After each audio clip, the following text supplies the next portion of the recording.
Before empires and royalty, before pottery and writing, before metal tools and weapons, there was cheese. As early as 8000 BCE, the earliest Neolithic farmers living in the Fertile Crescent began a legacy of cheesemaking, almost as old as civilization itself. The rise of agriculture led to domesticated sheep and goats, which ancient farmers harvested for milk. But when left in warm conditions for several hours, that fresh milk began to sour. Its lactic acids caused proteins to coagulate, binding into soft clumps. Upon discovering this strange transformation, the farmers drained the remaining liquid, later named whey, and found the yellowish globs could be eaten fresh as a soft, spreadable meal. These clumps, or curds, became the building blocks of cheese, which would eventually be aged, pressed, ripened, and whizzed into a diverse cornucopia of dairy delights. The discovery of cheese gave Neolithic people an enormous survival advantage. Milk was rich with essential proteins, fats, and minerals, but it also contained high quantities of lactose, a sugar which is difficult to process for many ancient and modern stomachs. Cheese, however, could provide all of milk's advantages with much less lactose. And since it could be preserved and stockpiled, these essential nutrients could be eaten throughout scarce famines and long winters. Some 7th millennium BCE pottery fragments found in Turkey still contain telltale residues of the cheese and butter they held. By the end of the Bronze Age, cheese was a standard commodity in maritime trade throughout the Eastern Mediterranean. In the densely populated city-states of Mesopotamia, cheese became a staple of culinary and religious life. Some of the earliest known writing includes administrative records of cheese quotas, listing a variety of cheeses for different rituals and populations across Mesopotamia. Records from nearby civilizations in Turkey also reference rennet.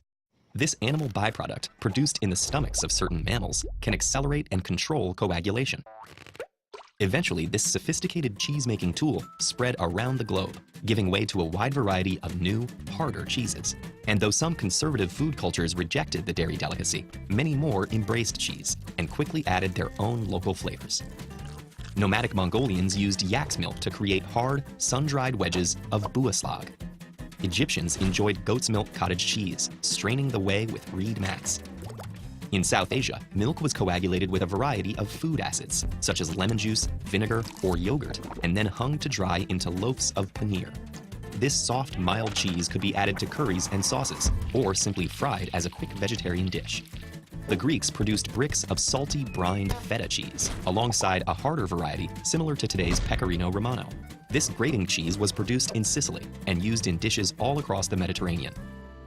Under Roman rule, dry cheese, or caseus aridus, became an essential ration for the nearly 500,000 soldiers guarding the vast borders of the Roman Empire. And when the Western Roman Empire collapsed, cheesemaking continued to evolve in the manners that dotted the medieval European countryside. In the hundreds of Benedictine monasteries scattered across Europe, medieval monks experimented endlessly with different types of milk, cheesemaking practices, and aging processes that led to many of today's popular cheeses. Parmesan, Roquefort, Munster, and several Swiss types were all refined and perfected by these cheese-making clergymen.